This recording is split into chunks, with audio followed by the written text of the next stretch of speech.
A la luz de la palabra. Bienvenidos a un nuevo programa. Muchas gracias por estar del otro lado. Gracias porque comparten nuestros mensajes, comparten nuestros contenidos. Los invitamos a que sigan compartiendo. Los invitamos a que nos hagan llegar sus dudas, sus preguntas, todas esas cuestiones que quizás a veces son difíciles de responder. Por eso estamos acá. Por eso compartimos este programa, por eso compartimos estos videos, por eso compartimos esta programación. Queremos dar a conocer al mundo que Cristo pronto viene. Queremos dar a conocer al mundo que tenemos un mensaje que dar y no nos podemos quedar callados. Tenemos que compartir esto que es tan importante. Y muchas veces escuché que me dijeron, e inclusive charlando con amigos hablamos acerca de que como que la Biblia no tiene nada que ver con la vida. Como que la Biblia no nos cuenta nada de lo que pasa hoy, que es un libro que quedó en el pasado. Y justamente es lo que queremos mostrar, que no hay nada más equivocado que pensar que la Biblia quedó en el pasado. Al contrario, si recurriéramos más a la palabra de Dios y menos a otras cosas, cuánto más fácil sería la vida y cuánto más podría obrar Dios en nuestro constante y diario caminar. Y para ello vamos a estudiar hoy un tema muy particular. Y si yo te digo la siguiente definición: práctica religiosa en la que se rinde culto a un ídolo, ¿qué es lo primero que se te viene a la mente? Podríamos decir que idolatría. Ahora, nosotros estamos confundidos y creemos que la idolatría son cosas del pasado, que la idolatría es directamente hacer sacrificios. Creemos que la idolatría es directamente, quizás en un mundo más actual, a hacer, qué sé yo, macumbas, ir a hechiceros, ir a tarotistas, podríamos decir, no todas estas personas, cuando en realidad el eje central no es un lugar o una cierta persona o cierto objeto. Tenemos que entender que la idolatría siempre empieza en el corazón. ¿Y cómo es eso? Lo vamos a responder a través del estudio de la palabra de Dios. Y saben, Pablo fue una de las principales personas en predicar a un mundo que no conocía de Cristo, en un mundo rodeado de idolatría. Recuerden que Pablo es denominado el apóstol a los gentiles. ¿Y esto qué quiere decir? En sus comienzos, cuando Jesús manda a los discípulos a trabajar y predicar, primero dice: vayan por los hijos de la casa de Israel. Empecemos por casa y después vamos para afuera. Y ya estudiamos proféticamente cómo sucede, qué es lo que pasa. Pero lo que sí nos tiene que quedar en claro, que ahora Pablo empieza a escribirle a una nueva generación de cristianos. Unos cristianos no como los judíos, que habían creciendo, estudiado la Torá, el Antiguo Testamento, la palabra de Dios, sino que no tenían ni la mínima noción de quién era Dios. Ellos tenían su propia imagen de Dios que le habían enseñado y que les habían mostrado dependiendo del lugar donde se criaban. En la época en la que Pablo, por ejemplo, escribe las cartas, estas cartas son escritas para que sean leídas en voz alta en lo que se conocían como hogares e iglesias. Y estos hogares e iglesias eran casas de personas que la persona sentía en su corazón que tenía que compartir el mensaje de Dios, entonces invitaba a los de alrededor y eran lugares de adoración de la época. Y Pablo escribe un montón de cartas en prisión, afuera de prisión. Y hoy vamos a ver una de las cartas que escribe Pablo desde la prisión. Y desde la prisión Pablo presenta una visión cristocéntrica del plan que Dios había hecho para la salvación y el papel que la iglesia debe llevar a cabo en este plan. Tenemos que entender que Pablo ahora le empieza a hablar a un grupo de personas que nunca antes había escuchado de Dios, del Dios de quien predica Pablo. Es el mismo Dios que murió en la cruz y está tan vigente como aquel entonces, porque Jesús no quedó muerto en la cruz. Él resucitó y pronto va a venir a buscarnos. Y entre uno de sus tantos viajes misioneros, él recurre y va a la ciudad de Éfeso. Para eso tenemos que ir al libro de Hechos, el capítulo 19. Y saben, si ustedes se ponen a pensar un poquito, lo que sucede acá en Hechos es la antesala, en lo que describe acá el libro de Hechos, es la antesala de la carta que le escribe a los efesios. Lo que sucede en Éfeso es la antesala de la carta que Jesús le manda a los efesios en el mensaje a las 7 iglesias que ya estudiamos hace poco. Ustedes pueden ir, está el programa a su disposición en nuestro canal. Y en Éfeso, efesios son los habitantes de Éfeso, hay una situación muy particular. Y para que tengamos una idea vamos a leer del 23 al 27. Y dice: hubo por aquel tiempo un disturbio no pequeño acerca del camino, porque un platero llamado Demetrio, que hacía de plata templecillos de Diana, daba no poca ganancia a los artífices, a los cuales, reunidos con los obreros del mismo oficio, dijo: varones, sabéis que del mismo oficio leo de nuevo el 25. A los cuales, reunidos con los obreros del mismo oficio, dijo: varones, sabéis que de este oficio obtenemos nuestra riqueza. Pero veis y oís que este Pablo, no solamente en Éfeso, sino en casi toda Asia, ha apartado a muchas gentes con persuasión, diciendo que son dioses que no son dioses los que se hacen con las manos.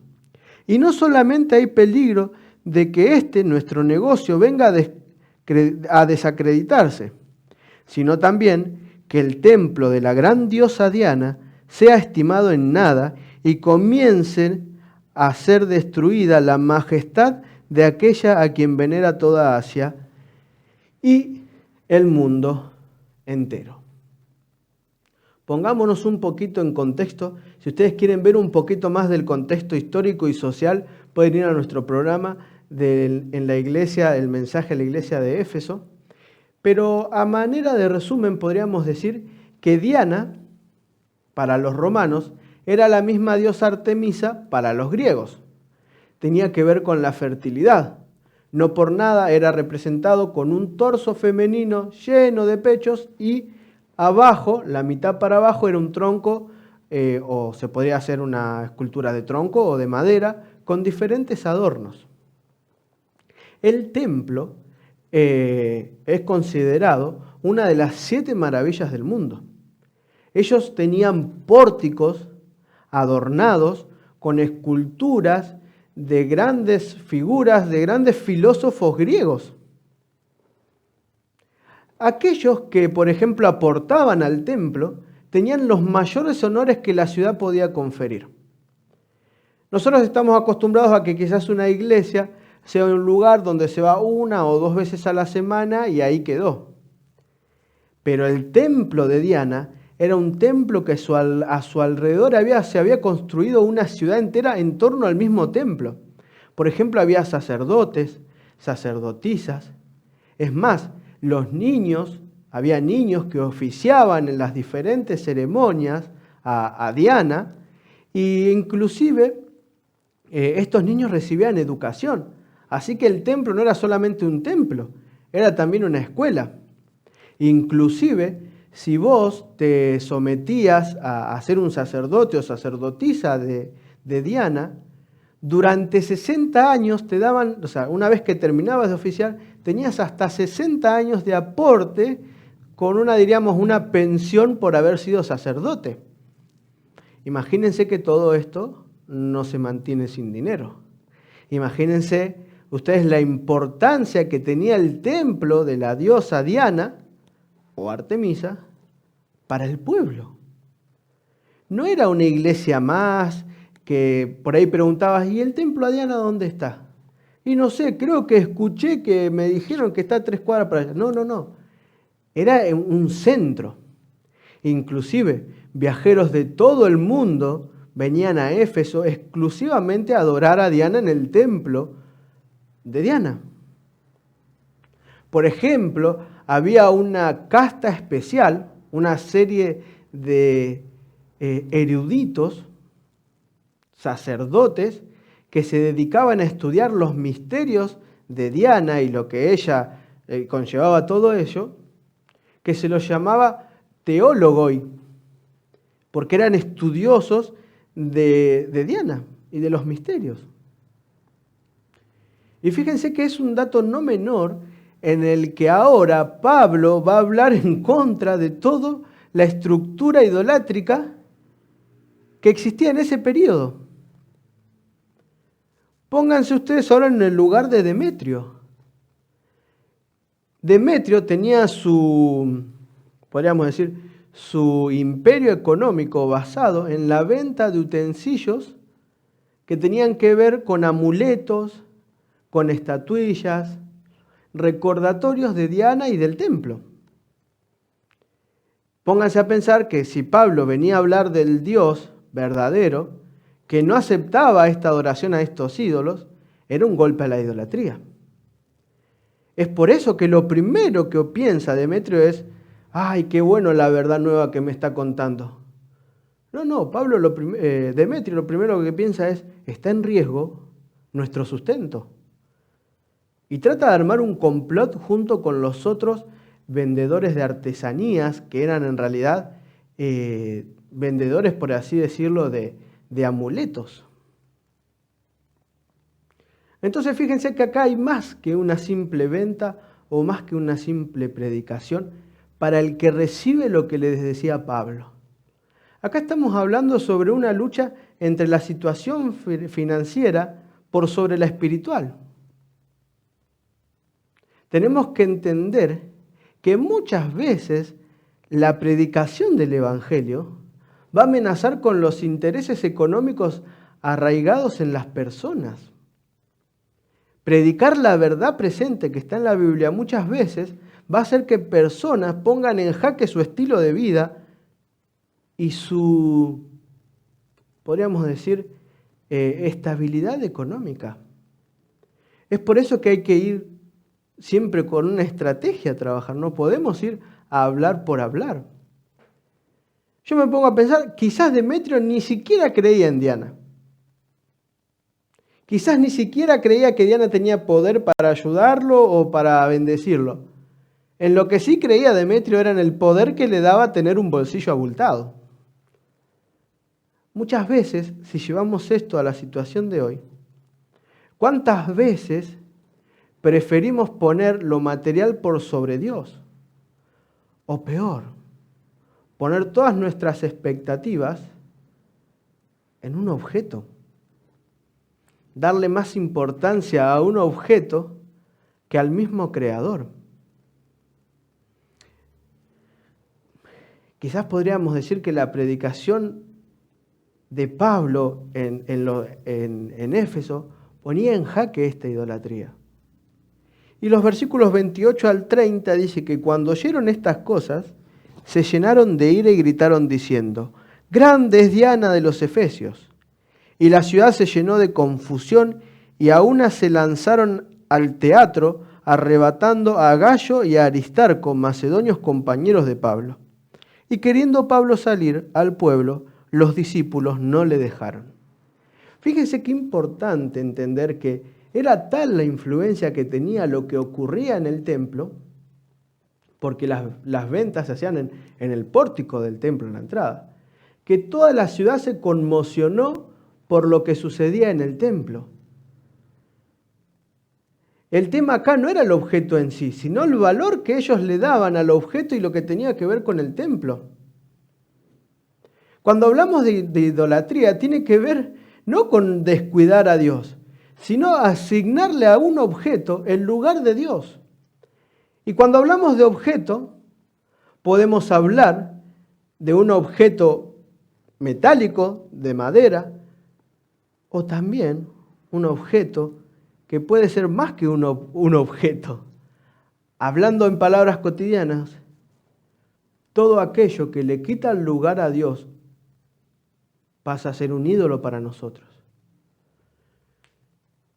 Y eso puede ser las redes, puede ser la televisión, puede ser la caja en el banco, la caja de ahorro. inclusive puede ser las mismas actividades de la iglesia. Entiéndaseme bien, no quiere decir que esto esté mal. El problema es cuando nos preocupamos más por hacer que por ser. Y ahí estaban. Y de repente encuentran a dos que eran compañeros de Pablo, en este caso Gayo y Aristarco, y dice que fueron al teatro.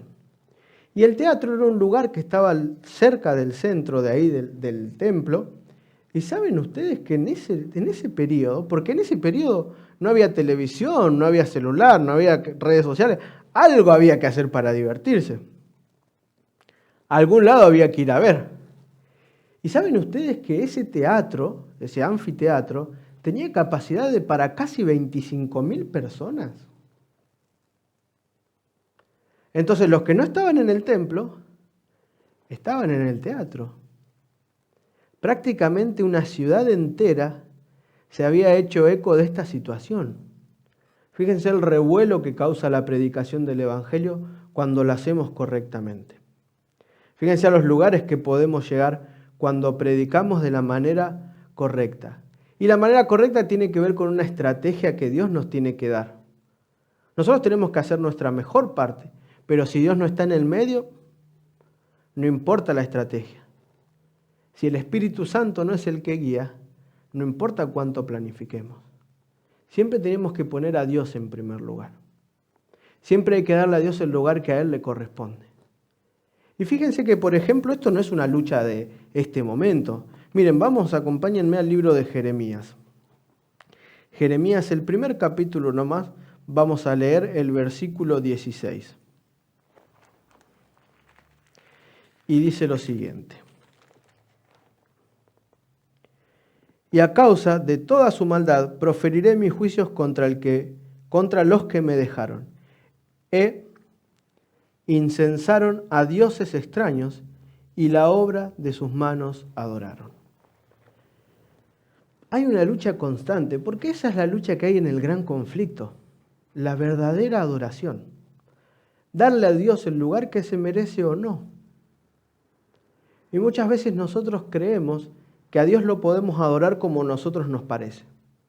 Que podemos utilizar los métodos que a nosotros nos gustan y descartar los que no nos gustan. Cuando en realidad el centro de toda adoración es Dios y solamente Dios. Si no, fíjense ustedes lo que Pablo, sin irnos ahí de Hechos, porque ahora vamos a volver, en la epístola que le escribe a los romanos, en el capítulo 1, versículo 25, dice: ya que cambiaron la verdad de Dios por la mentira, honrando y dando culto a las criaturas antes que al Creador, el cual es bendito por los siglos de los siglos. Amén. El problema con la idolatría es cambiar la verdad por la mentira. Y cambiar la verdad por la mentira, y ya lo estudiamos en el programa anterior, ustedes si quieren lo pueden ir a ver. La verdad es todo aquello que proviene de Dios. Y la mentira es todo aquello que proviene de Satanás. ¿Se dan cuenta que acá hay mucho más que solamente un alboroto en una ciudad? ¿Se dan cuenta que acá hay mucho más en juego que solamente, podríamos decir, una revuelta? Pongamos este capítulo, este texto, a la luz del gran conflicto. Veamos tras el telón.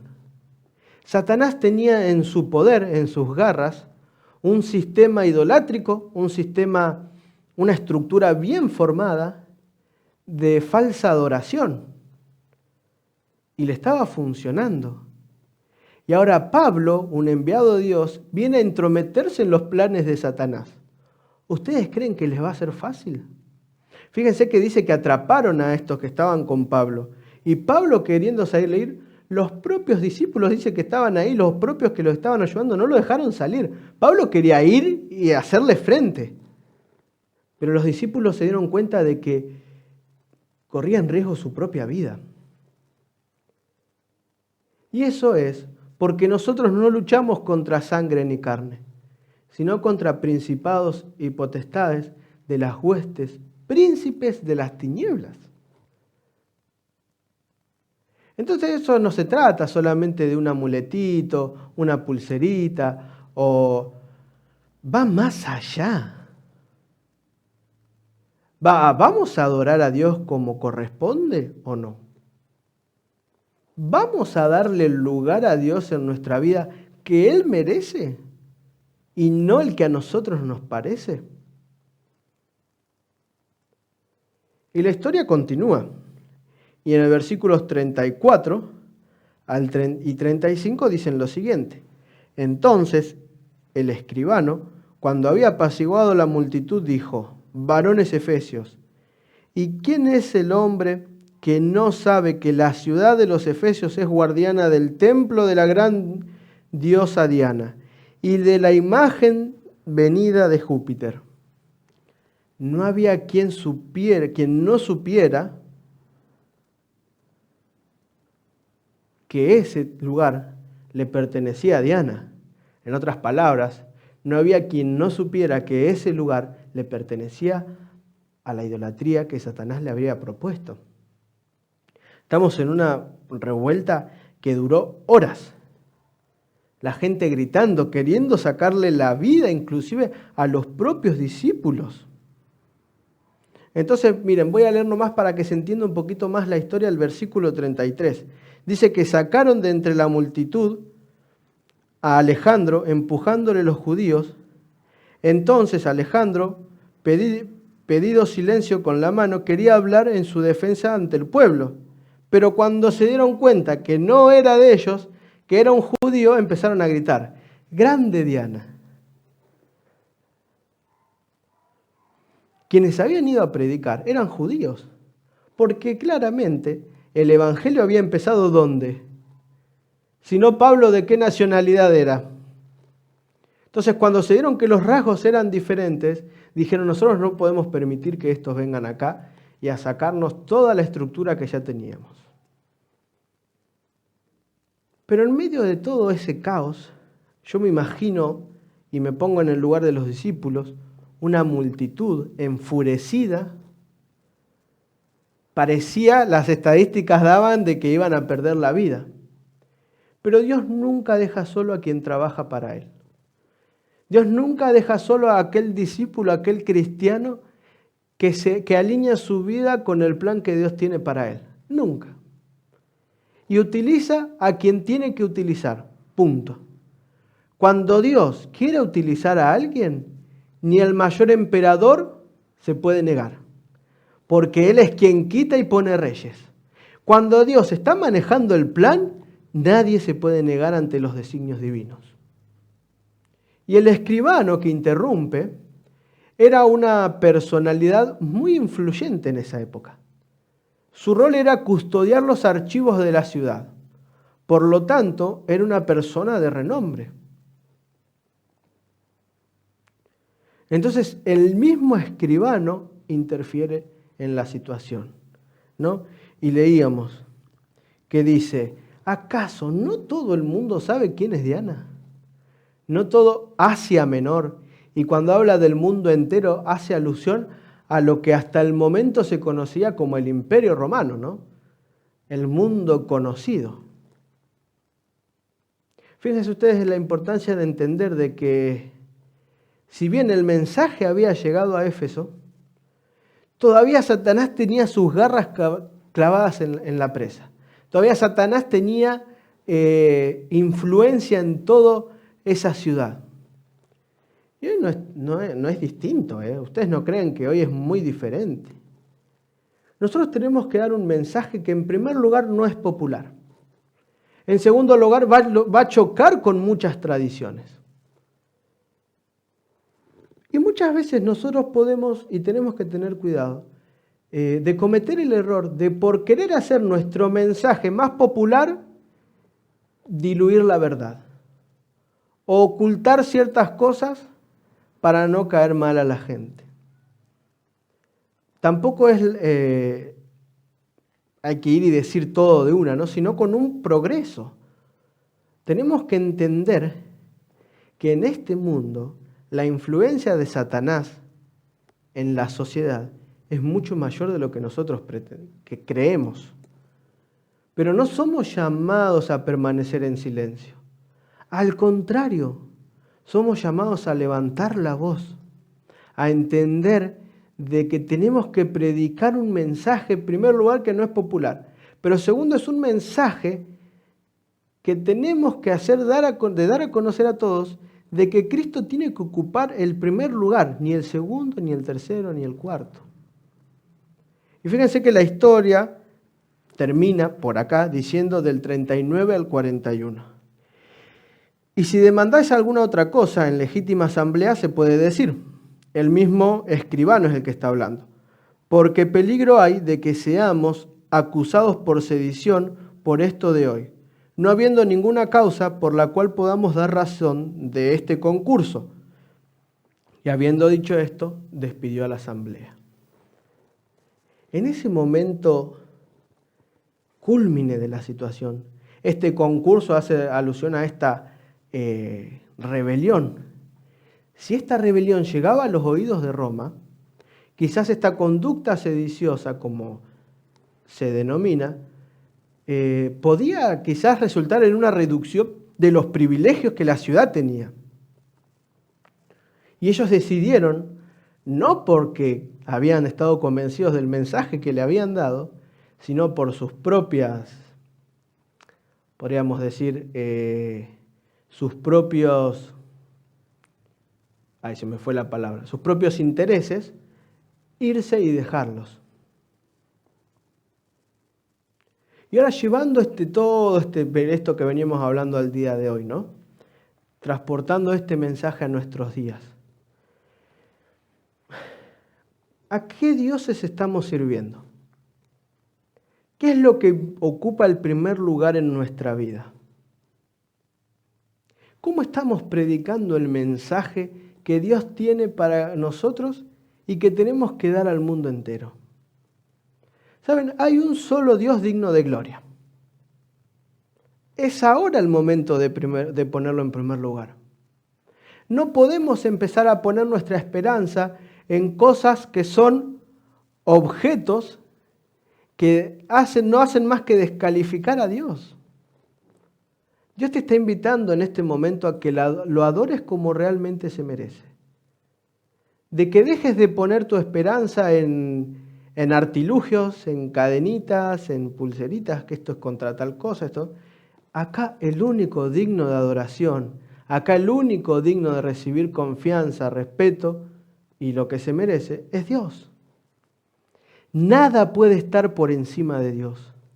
Nada puede estar por encima de los designios que Dios tiene para tu vida. Y déjame decirte que si vos te pones en el plan de Dios, permitís que Dios te utilice para dar el mensaje al mundo, va a llegar un momento que la cosa se va a poner fea. Humanamente quizás no encuentres salida. Una multitud quizás te esté atacando. Quizás no sea una multitud de personas, pero sí una multitud de problemas, decisiones difíciles, no saber para dónde salir corriendo. Pero déjame decirte que si el plan de Dios es por ahí, Dios de alguna manera te va a dar un salvavidas. En aquel entonces, quien diríamos salvó a estos amigos de Pablo fue el propio escribano. Quizás Dios pone hoy en tu vida una persona que te ayuda a salir adelante con esos proyectos que tenés.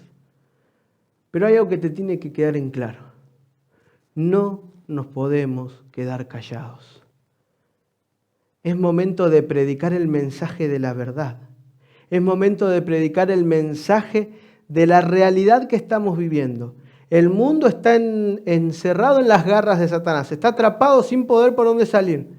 Nosotros tenemos el privilegio de darle una nueva oportunidad al mundo y a las personas a través del mensaje de salvación que Cristo tiene para cada uno de ellos. ¿Qué vas a hacer? Dios quiera que pongamos como meta en nuestra vida apartar todo aquello que quiere ocupar el lugar de Dios y ponerlo a Él en primer lugar. Servirlo a pesar de las circunstancias. Y entonces empezar a ver los milagros de Dios en nuestra vida.